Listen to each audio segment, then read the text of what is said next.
and welcome back to my channel. Today we're going to be talking about And Just Like That. In case you haven't seen it, that is the official continuation, I guess, of the original show Sex and the City. It's on HBO Max right now, and yeah, in case you haven't seen it, spoilers for And Just Like That. Yes, that's the correct title. So yeah, I just because I watched it the other day, and I have some thoughts on it. So I just wanted to, talk a little bit more about the writing in particular, because I mean. I guess now also would be the time to mention that there might be some spoilers for Sex and the City itself, just because I like the original show. I don't know about you, but yeah, when I was a kid, I was watching it. When I was a teenager, I was watching it.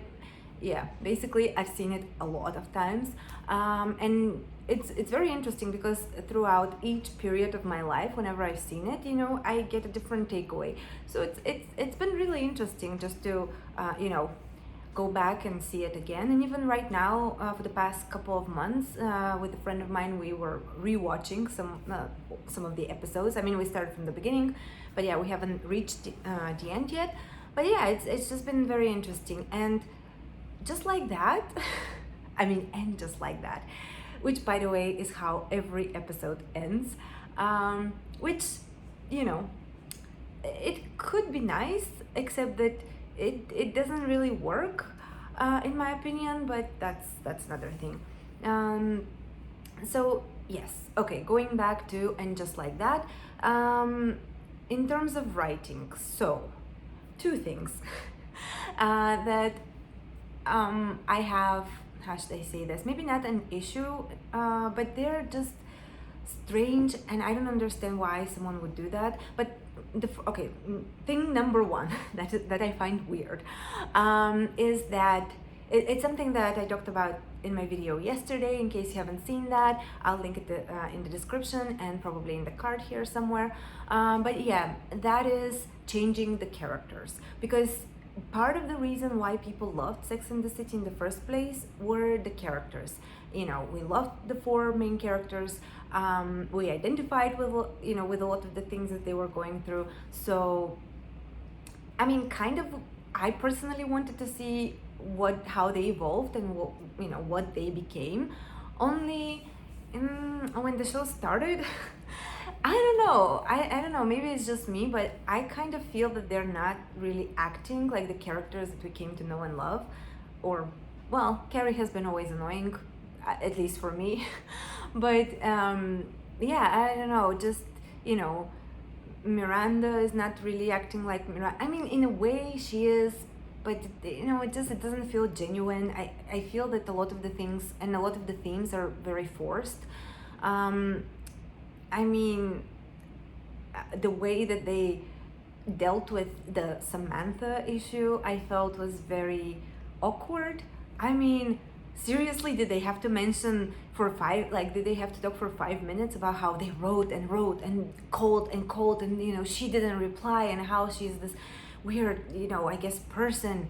And it's like, it's too much justification, in my opinion. So just the writing was very weak, in that sense. So I don't know. And the more the show progresses, like Carrie, for example, is very mean. I don't know. It just seems to me that she's become very mean. I get it, again, spoilers, but her husband loved her life, and her husband died, so she's, I guess, grieving. But then we never really saw that grieving part.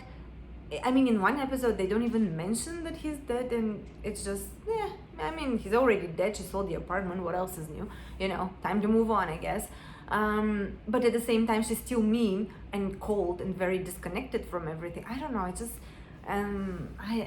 it feels weird. What else? So this is I guess maybe my biggest pet peeve out of everything. So the characters don't feel genuine, and they don't feel like the characters that we came to know and love. I guess this is maybe where it's just the ego of one of one man. Let's put it like that, because it gives me a lot of Avatar: The Last Airbender, the feature movie, the feature film vibes. Just because, you know, M. Night Shyamalan directed, wrote, produced everything. So basically, he did everything, and then it was this huge pile of a mess that it became.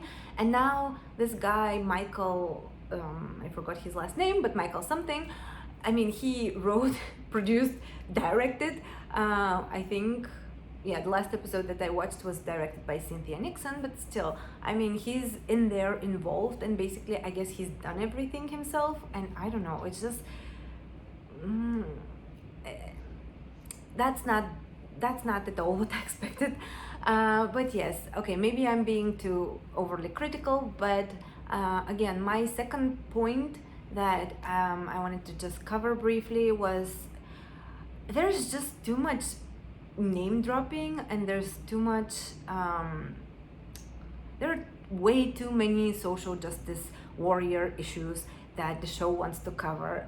And it's just, there is this thing in writing, maybe in it's more, how should I say, maybe not so much in novel writing, like book writing, but more so in movies and TV shows, just because you have a shorter period of time to create something that the audience can connect with.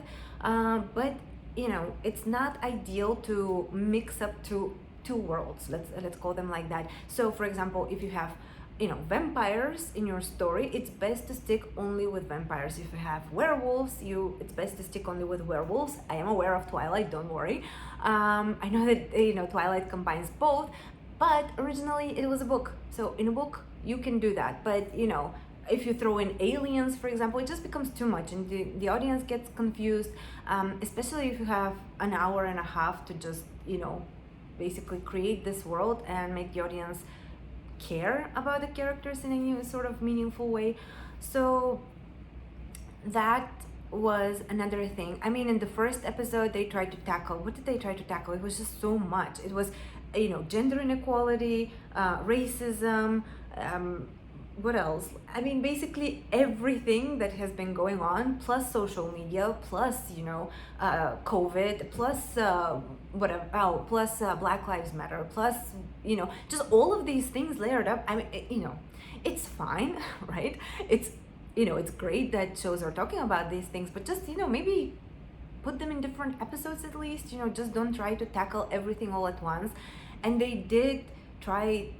I mean, in later shows, they're talking about LGBTQ+, they're talking about, alcoholism, and what else? I mean, there are just so many topics that they're trying to cover, and I get that it's a show that talks about lifestyle in a way, and in the 90s when it came out, it was in early 2000s when it was still going on, it was groundbreaking, many of the things that they were talking about, but now it just seems like very cliche. Like, I was watching it and I could tell almost exactly what the characters were going to say word by word. Like, we were talking, we were watching with my friend, and we were like, yeah, there is not much original thought put into this. Like, whatever cliche you can think of, it's there. So that's, if you're, I don't know who approved it. I don't know, what the focus groups who watched it said, but I guess maybe, I don't know, maybe I'm wrong about this, maybe I'm being overly critical. It's a lot. It's a lot to take in. I mean, first of all, you have the characters who don't act like themselves, then you have all of these issues that are happening in the world, and I get it, it's relevant, it's amazing to talk about them, but just maybe not all at once. Like, give the people some room to breathe. It's okay to do that. So yeah, those were my thoughts about this. Again, maybe I'm being too overly critical, but yeah, I don't know. Have you seen And Just Like That? Which is another thing, I get that in a way it could work. It could have been very nice, especially, for example, the way that the first episode ended.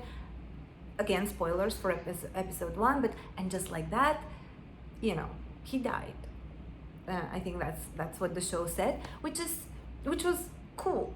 Not cool. I mean, it's not cool that he died, but just it was nice in the way that, yeah, you never know when life can change, right? You never know when things can change. You never know what can happen. So, and just like that, yeah, it's a nice. It's a nice ending to this one particular episode. But then the next one ended with, and just like that, I found out how long 5 hours can be, and that didn't have the same. I don't know. It didn't have the same gravitas or whatever you want to call it, just the same pizzazz as the one before it. And pretty much every episode has ended like that, and just I don't know. I think in episode 3 when it was, and just like that, our real friendship began, that was also kind of good. But just, it doesn't work with everything, and you have to make it work. You have to make the flow of it basically work. And yeah, overall, nothing much is happening. We are just watching the lives of people, which is nice to an extent. But yeah, I guess I just expected a little bit more, maybe, with so much money being spent on this, and it's this basically cult show that's coming back. Yeah, I expected a little bit more. So yes, in case you've seen it, let me know in the comments, and I'll see you again tomorrow. Bye.